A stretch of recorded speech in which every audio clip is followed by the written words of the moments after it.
Here's a GRE geometry question. Let's take a look. The sequence S is defined for n greater than or equal to 1 by S sub n is equal to 3/4 times n plus 3. What is the value of S sub 4 minus S sub 2? Whoa.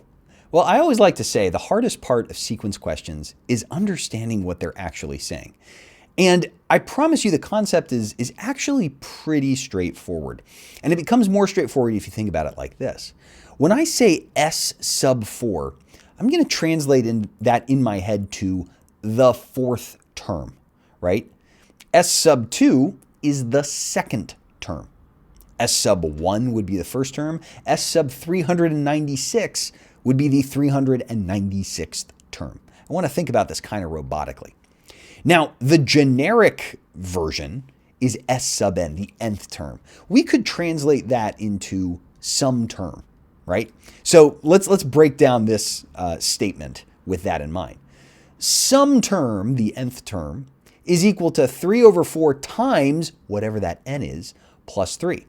So if I were looking for the first term, it would be 3/4 times 1, the first term, plus 3. If I were looking for the second term, let's just write this out, S sub 2, it would be 3/4 times the second term, or 2, plus 3. Right? 3/4 times whatever the n is, 2 plus 3. If I'm looking for the fourth term, which I am in this case, the fourth term is 3/4 times whatever number I'm dealing with, 4, plus 3. In a sense, and you might want to think about it this way, these are like functions. You just plug and play. That's the game. So let's figure out what the second term is. 3/4 times 2 is 3/2, so 1.5 plus 3. That's equal to 4.5.